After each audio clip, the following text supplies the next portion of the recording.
This week, is this camping boom the end of the mom and pop affordable RV park? Plus, how to beat the heat in your RV. It's hot, y'all. This is RV Miles. This summer, LL Bean wants to help you feel great out there with gear tips and advice for heading outdoors and exploring all the possibilities of the season. Here's a game-changing tip for the beach. Bring a fitted sheet. As nice as a nap in the sun is, the sheet isn't for making up the bed.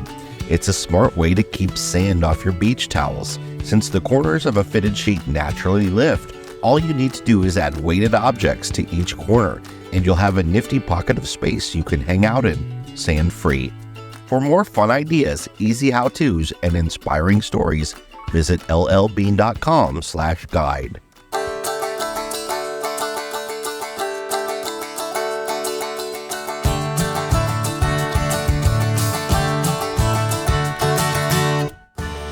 Welcome to episode number 288 of RV Miles. I'm Jason. And I'm Abby, and we are two RVers who have been enjoying the RV life since 2016, crisscrossing North America on one epic road trip with our three boys, Jack, Ethan, and Henry.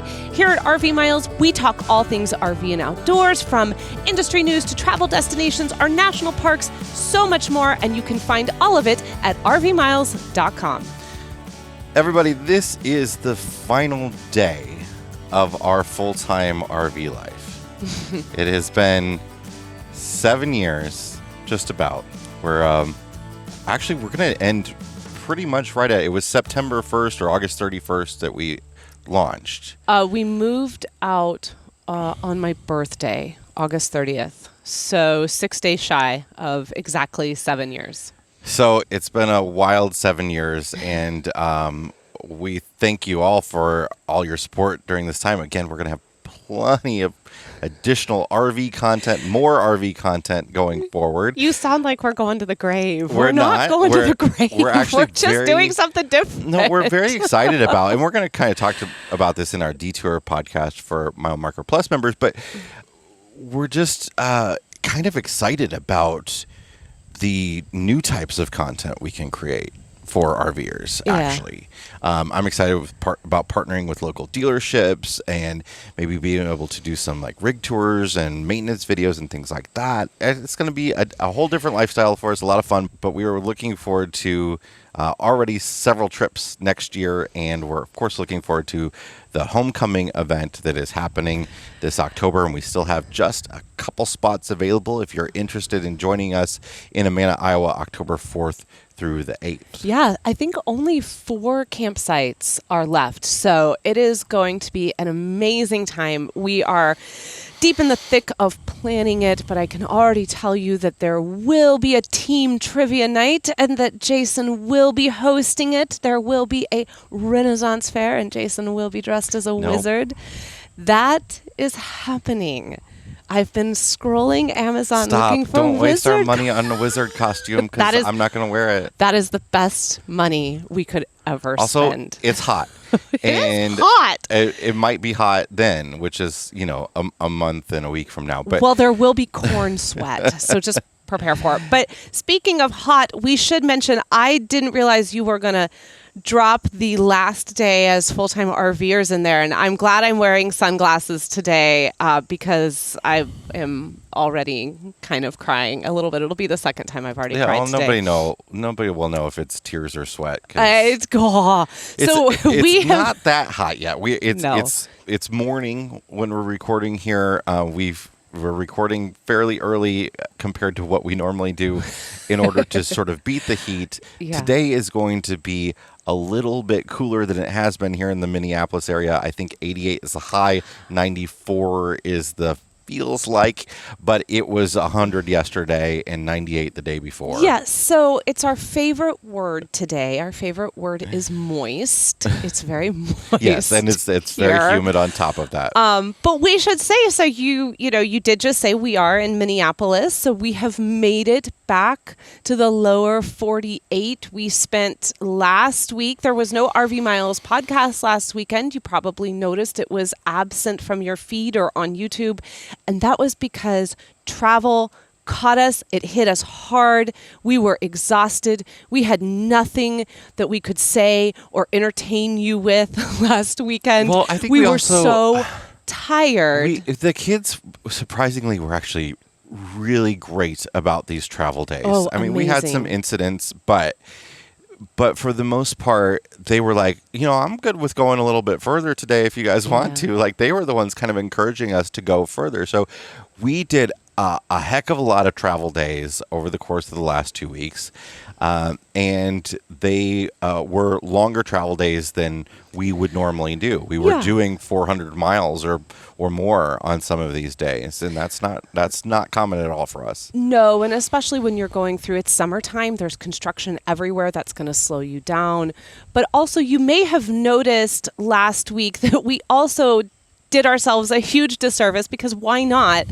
We put out 3 videos on YouTube last week, 2 news videos, and if you haven't gone to see it yet, the official walkthrough of our Ibex 20 BHS, but showing all of the really simple modifications that we made in there to get it ready for a family of 5. So if you've been curious, like, what are you all doing in this tiny thing and how are you living in it, which we are back to saying it is 25 feet. That has been confirmed. Yeah, so So we're not as cool as I thought we were anymore. it is 25. We actually got a tape measure out and measured. Yes. The label on it is actually wrong. So thank you to an RV Miles community member for actually letting us know that they went directly to the source. They talked to Forest River, and Forest River said, yeah, we've got it wrong on the stickers. So it is 25 feet. We are not living in 22 feet as I... What's the difference, really? Oh, potatoes. 3 feet can make all the difference in the world. Naturally, we are recording, so it will be time for either construction or lawn care to start here in the skid steer campground. driving by. So if you hear some background noise, that's the joy of being at a campground in the summer. So it has been hot. It continues to be hot. This campground that we were in, when we pulled in, they told us that they had lots of cancellations because of the heat. Again, as far up here as Minneapolis, we're experiencing 100-degree temps. So we thought today might be a good time to talk about some ways to alleviate the heat in your RV. A better time to talk about this would have been like a month and a half ago. Yeah, but a or month and a half beginning ago, of the summer. we were in But hey, Canada, and it was like... pre-fall. Great. Yeah, I mean, we were in Alaska. It was like 70 degrees. We weren't really... We have not dealt with heat like this. Even in Baja, because Baja was the winter. Yeah. I mean, we had some warm days. We have not dealt with heat like this since last summer. See, this is one of the things y'all are going to get when RV Miles isn't full-time RVing anymore. We're going to be a little bit more, not so much episodes influenced by what we're doing, which is being in Alaska where it's 70 degrees and not thinking about heat. But maybe we'll be able to start putting some episodes together that are a little bit more on the nose for You what's can happening. plan. Summer is coming. Let's talk about heat.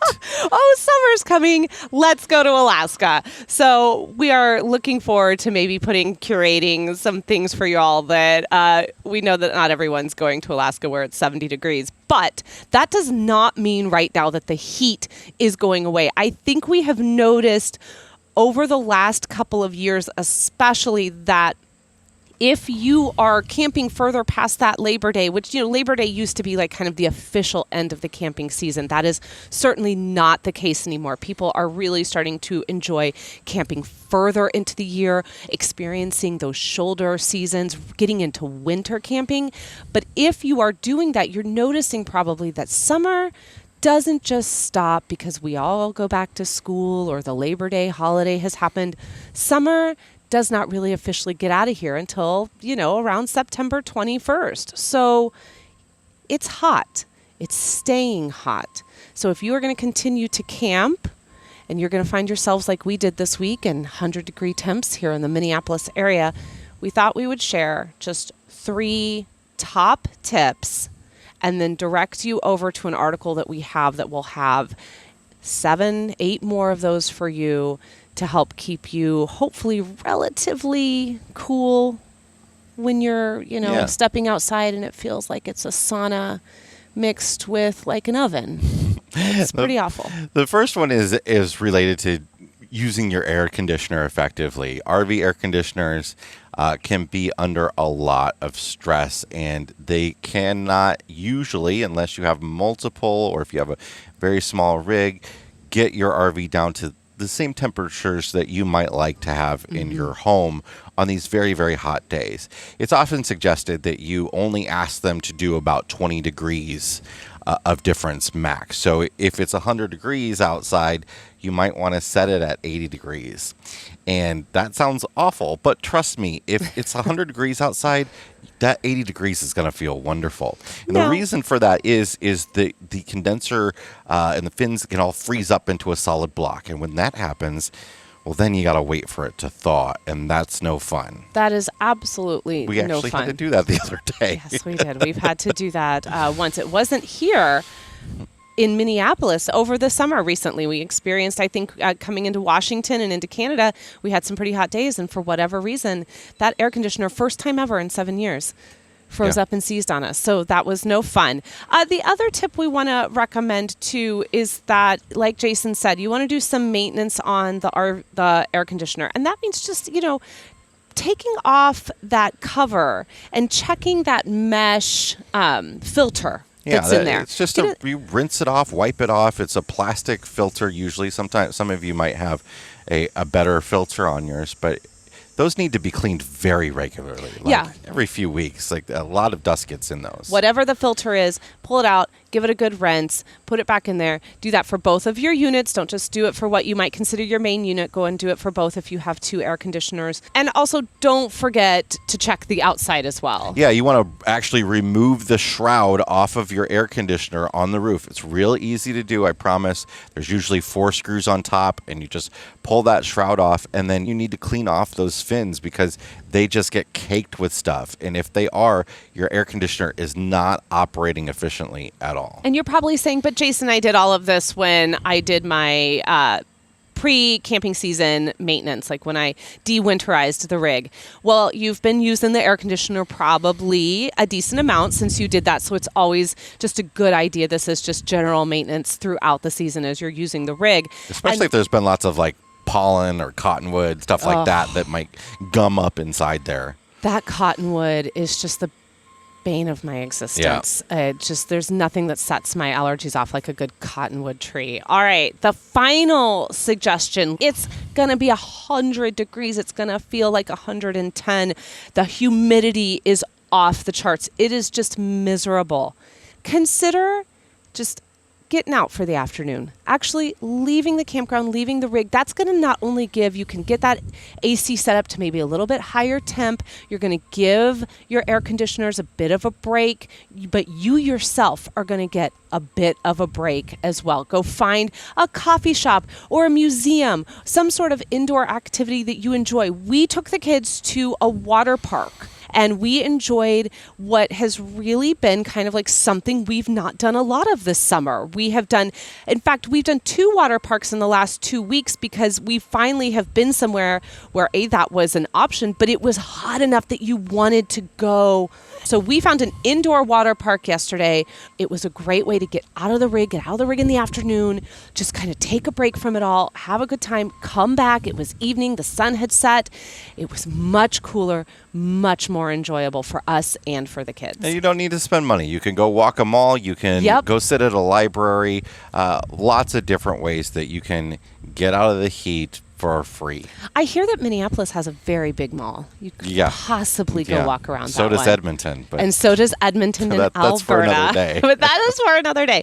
So those are just 3 really simple tips that you can do right now if you know that all of a sudden you're finding yourself caught in some super hot weather, but you still want to camp. We have 11 tips total to kind of help beat the heat. They're really easy. I'll put them in the show notes, which will be at rvmiles.com/288, and you can go check them out for yourself. We don't have tips for beating the flies, though, which we are not used to. We had plenty of mosquitoes up in Alaska and Canada. We had very few flies. Now we're in Minnesota, and there's flies. So many flies. We're going to take a break, and when we come back, we want to talk about campgrounds and this explosion in the campground industry of what I like to call these super resorts that have been just buying up lots and lots of small campgrounds, and what that means for us and you as people who might want to at least sometimes book an affordable campground. What does that even mean anymore? We'll be right back. We'll be right back. This episode is sponsored by the Park Wolf app. Ever found yourself in the heart of a national park surrounded by beauty, but unsure where to go or what to see? That's where Park Wolf comes in. Park Wolf is the ultimate app for exploring national parks. As you drive, the GPS shows you what's coming up on the road, and an audio guide will fill you in on what's there so you can decide if it's worth a stop for you or not. Gas running low, looking for a bite to eat or a bathroom break? Park Wolf's got you covered. It keeps track of the nearest gas station, restrooms, food, and pullover areas. And the best part, it works without an internet connection. And if you're a wildlife enthusiast, you'll love Park Wolf's wildlife maps and sighting notifications. So before you set off on your next national park adventure, download the Park Wolf app for your iPhone from the App Store. It's your ultimate guide to national parks. Chances are you've seen them on the road. That's because Blue Ox designs and manufactures the best towing products in the industry. Just look around. You'll find them on highways and campgrounds and anywhere you find people traveling in the great outdoors. Award-winning tow bars, base plates, and brakes, a full line of weight distributing hitches, adjustable ball mounts, and a new line of fifth wheel hitches. With Blue Ox, towing doesn't have to be a drag. To learn more about how Blue Ox can make your travel adventures even more stress-free, visit blueox.com. We are back, and before we get into talking about RV super resorts, we want to talk a little bit about the America's National Parks podcast and give you an update on what's going on over there. This week, the episode is on the sort of secret spy history of Catoctin Mountain Park, and this is one of those weird National Park Service units that doesn't have like an official designation like National Monument, National Historical Park. It's one of the ones in the other category. You might know this better as the home to Camp David, the presidential retreat. And it's still a place that you can go visit. You can't visit the presidential retreat portion, but you can visit the rest of the park. And this park has a really, really interesting history from World War II. It was the original training camp for the OSS, which was the predecessor to the CIA. So in this episode, it talks a lot about all the different sorts of training facilities that they built there, including like a haunted house and like the very stereotypical like gun range with paper mache people that pop up at you and stuff like that. And did you know like some of the members of the OSS in those days in the World War II were just some really famous people, like movie director John Ford, who, you know, some of the biggest Western movies of all time. Julia Child was a member of the OSS. What? Julia Child, yeah. Wow. So I really found this story interesting. We hope you'll check out the America's National Parks podcast. If you haven't, it's available on any podcast app, and make sure you subscribe to it and share it with your friends if you find episodes that you like. We had a really good friend of mine from high school just went on a big road trip with her family, and they downloaded a bunch of episodes related to the places that they were going to visit and listen to them on the road trip. And we try to size them. They're about 20 minutes, 15 minutes each to be really convenient for that type of thing. So really hope you check it out. We'll put a link to it all in the show notes. Yeah, so rvmiles.com/288 for everything Jason just talked about. But thank you for doing that, because it's a really amazing way to help kind of support us here and what we're doing. And then it just means the world to us when you all go out and share and rate things like that. Just truly, thank you so much. So let's transition back over to RV chatting for a second. And I brought this up to you. Actually, we kind of detoured a little bit away from what we were going to talk about this week as we were driving home last night from the water park, because I said to you, that news video that you put out a couple weeks ago really got a lot of people talking, and it really sparked, I think, something that's on all of our minds as RVers, and that is the rise of what you called, I think, the super resort or the mega RV resort. Yeah. And is this really kind of the end of the mom and pop campgrounds? And is this kind of supporting the trend that's allowing even some of our state parks to continue to raise their rates? Like, are we getting to a point where RVing is no longer what it should be, and that is something that is accessible to all peoples? To anyone who wants to spend time outdoors, they should be able to go camping. And they should be able to do it in a way that doesn't say, I can only afford $20, so that means I have to go stay at this awful campground that no one's taking care of, because nothing is going to turn you off to camping more than just feeling like you've paid for something that nobody cares about. Yeah, so, and there's of course we like to go to some of these super resort type places every now and then.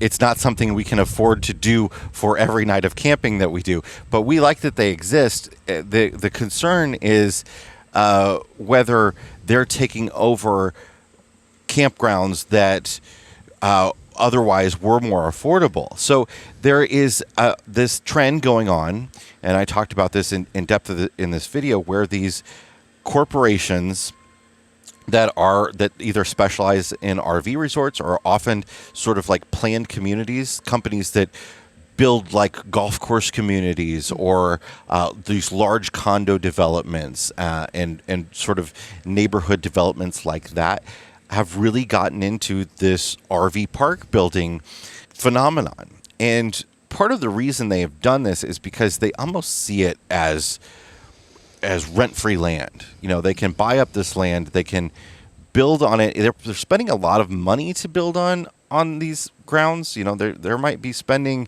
$20 million or more to build some of these resorts, but it's relatively low risk for them, because even with all the infrastructure that they put in, if the RV industry goes south, people stop buying RVs, people stop going RVing, they can always put park models on and rent them out as homes, or they can turn it into sort of like a high-end manufactured home park. They could bulldoze the sites and leave the pool and resort buildings and put in condos. This video garnered more comments than most of our videos do, and our videos, those news videos get a lot of comments. So when we saw this, and we're referencing, it was the August 13th video over on the RV Miles YouTube channel. So if you haven't seen it and you want to go over and watch it or read some of the comments, please do. But when we saw that, we realized that this is really something that is striking a nerve, touching a nerve with a lot of people, a lot of us that are RVing, whether we've been doing it for years and years and years, or we just started doing it. This is really a hot topic right now. Yeah, and with inflation comes prices rising for everything, but with the boom in RVing, which has been going on longer than the pandemic, I have to say, RVing really began to start to boom around 2016, and is only just beginning to decline in sales a bit. But there's still all these people that own RVs, right? And that bought them during the pandemic, which certainly was an addition to that boom. But their issue is now, okay, we need more campsites. The campgrounds have been very full. They continue to be very full this year. Even if you're in a wonderful state park like this, where it's actually sold out, but people aren't showing up because it's hot. So a lot of the sites are empty. But that's a whole different episode. That's a whole different problem. But we need more campsites out there.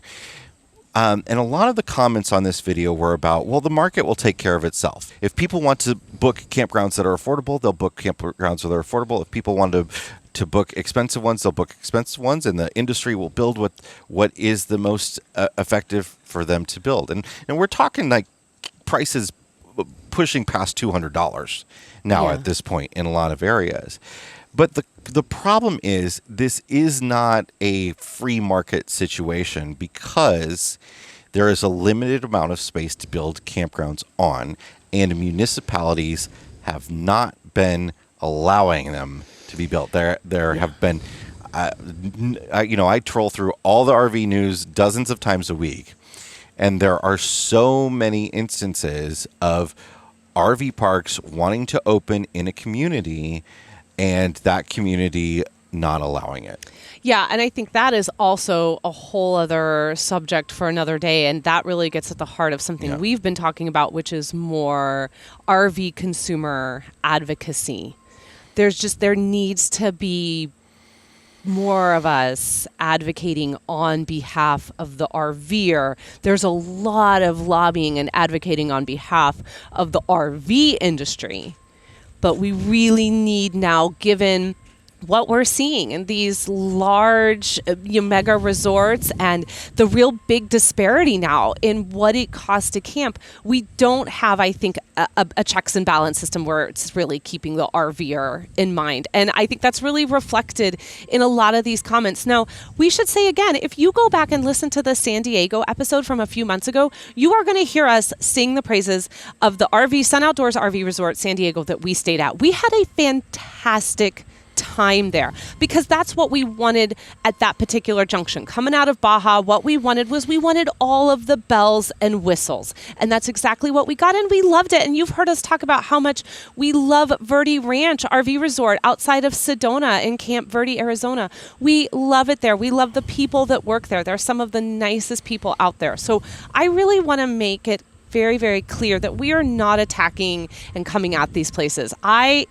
am firmly in the camp that there should be a healthy balance of all types of RV campgrounds. And that's the problem right now, is that there's just not. It's not that these resorts shouldn't be allowed to be built. It's that what happens because of this deficiency in space to build campgrounds is it is now become, with the campgrounds filling up, it has now become financially feasible for these companies to come in and buy up smaller campgrounds with some more land. Yeah. Campgrounds that might not have the money to do the expansion themselves. So you got a 70-site family-owned campground in the mountains of the Appalachians, and they're sold out every night. They want to expand.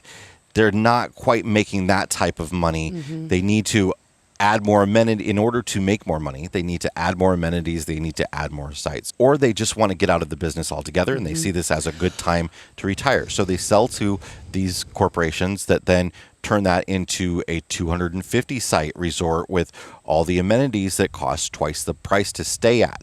So we gain more sites in the inventory of campgrounds out there, but we lose affordable sites. And the state parks and the national parks and all the federal agencies who have campgrounds, who are actually the biggest operators of campgrounds, the federal government is the biggest operator of campgrounds in the world, they're not building them any faster either. There are a few here and there are new state parks, a few here and there new federal campgrounds. We hear about a lot of the rundown ones being revamped a bit, and prices raising there as well. Although I'm a little bit more okay with that because that money is going back. But there's an interesting phenomenon in some areas too, where state park prices in particular are getting very expensive, and we've talked about some areas where they even have laws where it's twice as expensive for somebody from out of state, for instance. And in some of the most popular Idaho state parks, you might be paying over $60 a night in some of those parks. So we're seeing that rise. But in a lot of these areas, there are actually laws in place that require them to not undercut businesses. So the state parks actually legally have to raise their prices in some of these areas to match what something comparable would be. Now, they're not usually full hookup, so they can cut down the price a little bit because of that, but they have to raise prices legally in some areas. Well, and I think, again, this is where RV consumer advocacy really needs to come into place and needs to be stronger, because I do believe that what some of these municipalities are missing, one of the points that they're missing, is that they need to have those numbers put in front of them as to what tourism revenue they can be looking at when they invest in a city park or a county park, a city campground, a county campground, and what that will actually bring to the community when you bring RVers into your community. And I want to kind of shift. I grabbed a few comments out of the video, and I want to get to this one because you brought up state parks, and I did a little digging this morning on one of the comments that we had gotten, and this person had mentioned our annual trip to a oceanfront South Carolina State Park comes to an end this year. Their weekend rates, yes, they have tiered pricing for a while now. It goes from $65 a night this year to $100 a night next year, including taxes. Very disappointing for a state park. They didn't mention which oceanfront state park this is in South Carolina. There's several. I decided to just go ahead and take a look at one that we had been to, which is Myrtle Beach. So we had been to Myrtle Beach State Park back in late May of 2019. Myrtle Beach State Park offers both full hookup sites, tent sites, and partial hookup water and electric sites. It's a huge park. We stayed in site 241 at the time we were there in May of 2019. It was water. It was 30 amp electric. It was $40 a night. Currently, right now, the last weekend of August in 2023, that same site is going for $60 a night. So in 4 years, the price has gone up for that particular site $20, so about $5 a year.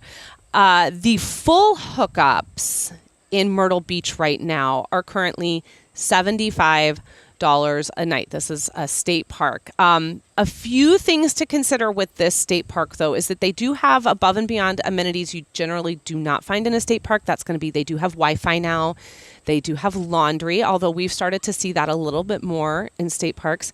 And they also have right on-site beach access. Of course, this is a really popular campground. There are a lot of state and local parks that their intent is to find a place for people that want to visit that community. Yes. So it's Myrtle Beach. I mean, yes. It's not getting out into the middle of nowhere and being away from everybody. This is a tourism, some might say tourist trapped community. Yeah, I mean, Myrtle Beach is very much Yeah. along the lines of Pigeon Forge and Branson. I will make sure to link to that episode where we were at Myrtle Beach back in May of 2019, because we also went out and explored the community. But I think that is a point kind of going to what you were talking about, where they can't undercut that community a little bit. So now you have this state park that is in, like you were just saying, a really touristy area. They also have, I think it's from like end of May until like October 1st or something. You have a particular time in this area where you cannot have your lights on in your campground, because it's where the sea turtles are now coming in to lay their eggs for that year. And there's, they have a whole lot of, it's quite an experience. A lot of people will come to the state park for this event. And so, I think you have to keep that in mind. But I just wanted, to be honest, I kind of thought, $20 in 4 years for Myrtle Beach, given our current climate. That would have seemed ridiculous back then. Now Yes. it seems normal. I mean, I remember when we stayed at our first Indiana State Park, Turkey Run, I think it was, many years ago, probably 6 years ago, and it was like $45 total with the taxes and everything. And we thought that was just insane. That was the first time we had paid that much for a state park ever. I do still sometimes think that is insane. I mean, it was a really nice state park. It's a beautiful state park, but I also sometimes think that the job of a state park or a federal park or a city or a county campground is that the community and that the people that they are serving should be at the heart of that, and that is why your prices should remain accessible to all who want to visit and all who live within your community. And when your state parks start getting to a point where they're competing with not only the private campgrounds, but they're competing in terms of amenities that they're offering, it's a slippery slope for me, because if I want laundry and Wi-Fi and a pool and all of these things, please just let me go to a lovely location like the Sun Outdoors in San Diego or the Verde Ranch. Please let me keep that access to nature, but still with the world's biggest sites, because state parks, they love to give you a big site, and I love them for it. Please let me keep that. Why is it a state park to begin with? Like there's something about it that got it designated as a state park. Please keep the essence of that so that I can come there and enjoy that as well. So it for me, it's a bit of a slippery slope. I thought that was really interesting about Myrtle Beach. I wanted to, because I couldn't get away with us talking about this without bringing up Fort Wilderness. I wanted to grab, this is another comment that came off of the YouTube video and had a bunch of replies to it as well. And someone said, I will only stay at state parks because most of the new RV parks are modern trailer parks with lots of concrete, no shade, and high prices just because they have a pool. The only resort I'm willing to stay at now is Fort Wilderness because it feels like a state park with good amenities. Pricing is not the lowest, but lately they've had Florida residents and other discounts. Someone goes on to say, we like staying at Fort Wilderness because it lets us pretty much park the truck and use Disney transportation to get around. It's expensive, but when you add in transportation and fuel savings, the price doesn't look bad. This was followed up with another comment. We also like Fort Wilderness. Just being there is a wonderful experience, but it is a unique place with a price to match. One of the few places we will spend that much to camp, in quotation marks. Disney has mastered the art of separating people from their money while loving the experience. Here's the deal. Like you stay at Fort Wilderness because it is... It's Disney, Fort Wilderness. It is actually the more affordable camping option in the area, believe it or not. You can stay right outside of the park for cheaper. Yes. But you're paying $20 a day to park in the parks if you don't stay at Fort Wilderness and you don't have access to all that Disney transportation. It's just easier, and it's a better experience. But even the Fort Wilderness prices actually sometimes seem like affordable compared to some of these places where, I mean, you can look at buying a spot, some of the like in the Keys, like these fantastic places where you can buy an oceanfront spot and it's yours permanently and you're kind of part of an HOA. These places where it's just an RV pad are pushing, $1.5 million in some areas. That's a wild amount of money. By the way, that resort term is a meaningless term. Oh man! I mean, there are a lot of resorts that are dumps, and there are a lot of campgrounds that are technically resorts. But what's disheartening is when you want to visit an area. You want to go visit Zion National Park, and you start looking at your camping options. The campgrounds in the park are full. The campgrounds outside of the park are going to cost you $150 a night. That's when it starts to get disheartening, you're not looking for a specific, you just want a place to park to visit Zion. Yeah. You're not looking for a resort experience. Well, and a lot of times those campgrounds are also going to be a decent drive into the park. And this is the same with Disney. You're getting, you're right there. You're maximizing your time. It's sometimes it's quality over quantity. In this sense, the quality is that your time is really being spent doing what you want to do. It's not sitting in traffic. It's not driving 45 minutes. It's not paying for the parking fee every day. It's all of this. One more, and then we probably should wrap this up so this isn't a 2-hour episode because I could talk about this all day long. Someone wrote, I worry that campgrounds will price out campers and those will choose to boondock and fill up boondocking sites with trash, crowds, noise, and such that boondocking sites will shut down. Yeah, and we've been seeing tons and tons of that over the last couple of years. And I never understand why there's always this move now to shut down boondocking areas. There's a lot of that happening, but this move towards these reserved boondocking spots and stuff. And this is a signal when there's all this boondocking happening to these land operators, whether it's federal or state or whatever. Put a campground there.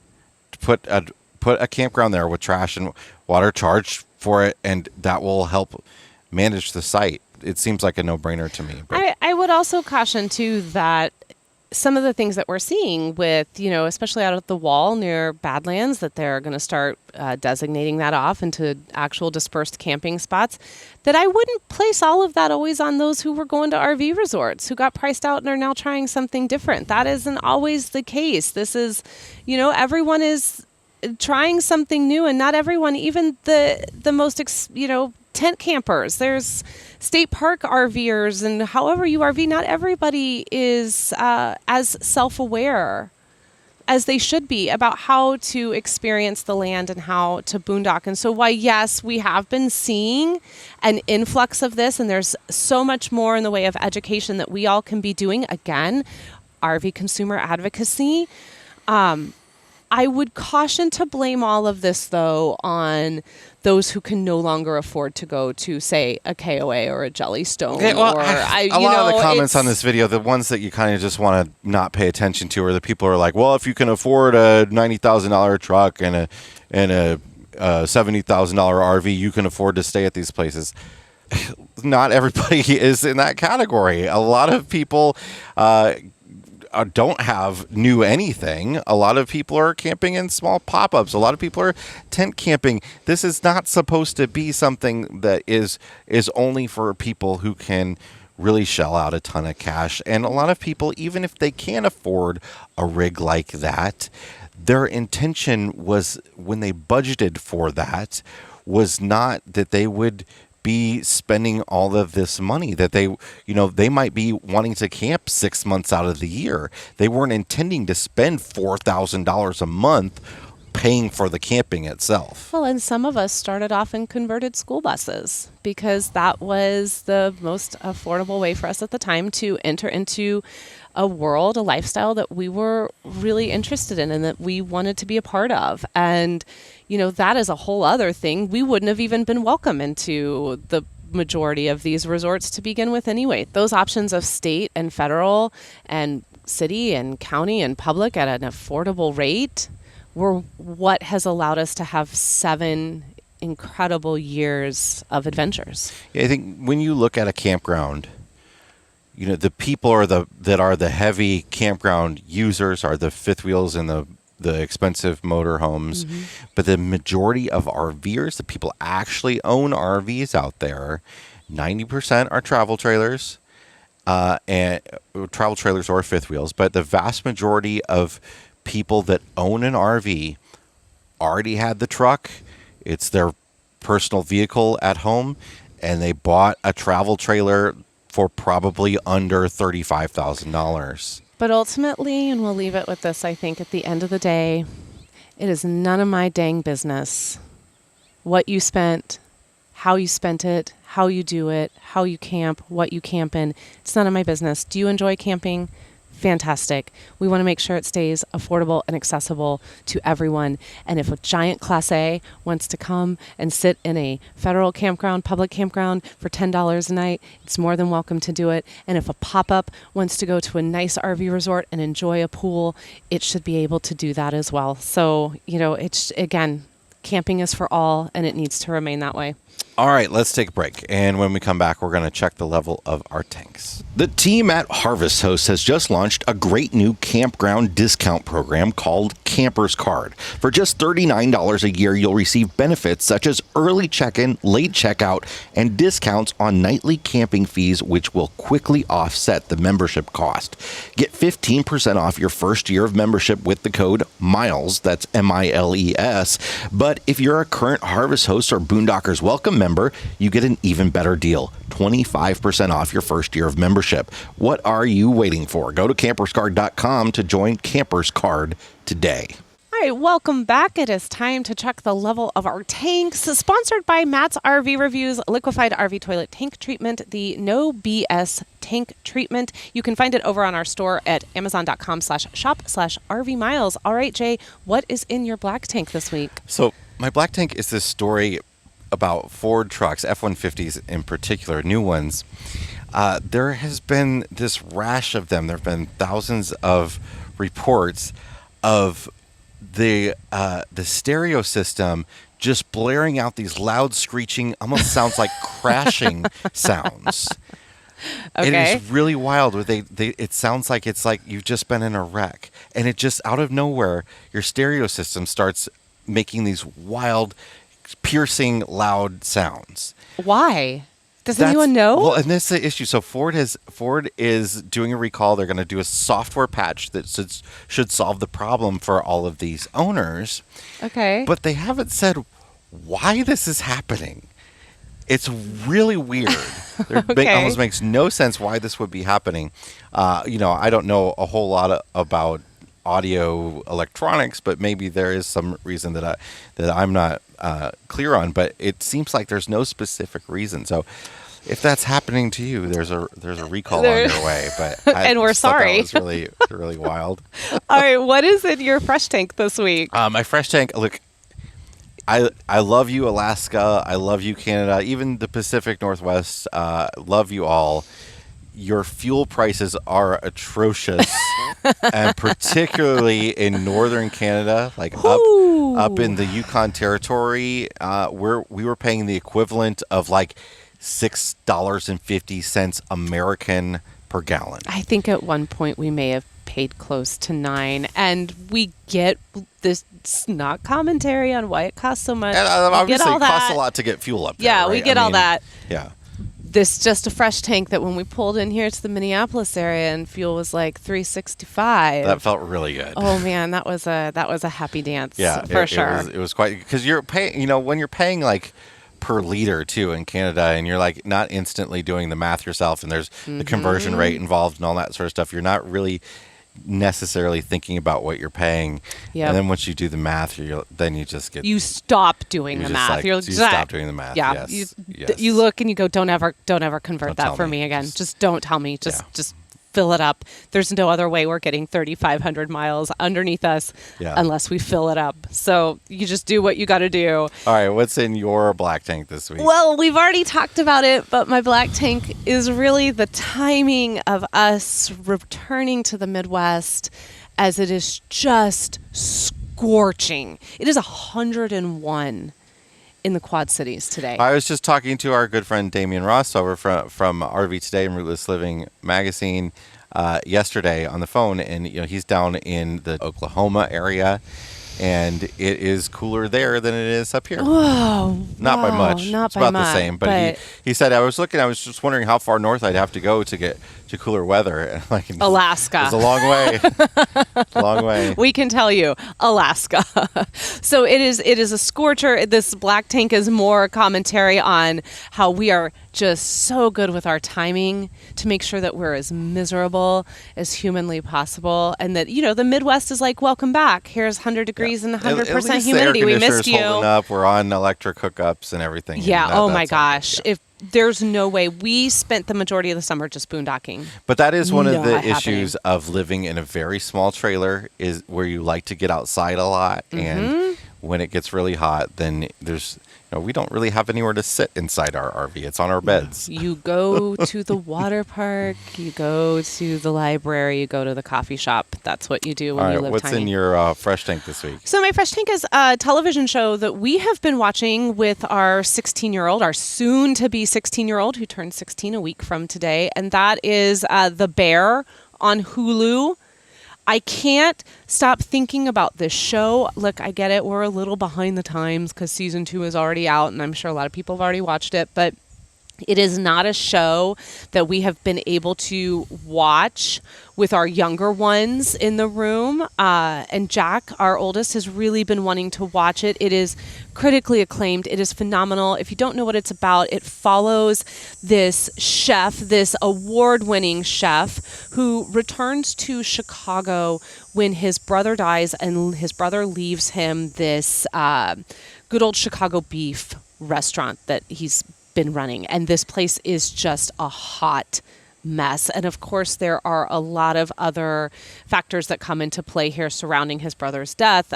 There's a lot of insight into some of the toxicity that can be the restaurant industry, especially up at those higher levels, those Michelin starred chef restaurants. And it is absolutely fascinating, and it's really digestible episodes, about 25 minutes each. Yeah, I thought it was going to be a lot darker and a lot more difficult, and it's actually very funny and often heartwarming. Very funny, often heartwarming. I want to caution anyone who has issues with grown-up words, as we like to call them at our house. This is not a show for you. Part of it is like, they get Chicago so right. Oh my gosh! And the language is part of it. Like, Listen, but we all watch TV shows that are about our hometown or a town we know well, and they get stuff wrong. They have like streets that don't exist, or they're running the wrong direction, or they're like in a weird borough stuff. that's not low. You're like, that's not that borough. This is Why like are you in River North pretending like it's Andersonville? a surprising effort to just really get everything about Chicago right. And as former Chicagoans, that really sings to us, I think. It's a beautiful love letter to the what is Chicago, the real people of Chicago. When he was just standing out on the beach out on Lake Michigan, and he was just looking out there, and I think he was at like North Beach or something, and he's just standing there in the evening, and you get kind of the glow of the city behind you. And I just thought that is such a beautiful, brilliant shot that encapsulates so much about this city and how often we all go to the water to look for calm inside such chaos that can be living in a big city. It's a great show. I'm loving it. It's taking a long time. If you don't enjoy mature topics and mature languages, don't watch the show. But if you do, and you want to see a beautiful love letter to Chicago, and why we love Chicago as much as we do, and also, I mean, an Italian sausage, a dip sandwich is... All right, that's it for this week's episode of the RV Miles podcast. Yes, it is. And as Jason mentioned, we are going to be over on the Detour, which is the show after the show, discussing what does it mean to actually be full-timing. And if you are curious about that, well, then just become a Mile Marker member. Your support not only helps what we do at RV Miles be possible, but then you're going to get a ton of extra perks, like subscriptions to RV Today and Rootless Living magazine, plus several additional bonus podcasts. You can find more at rvmiles.com/mile markers.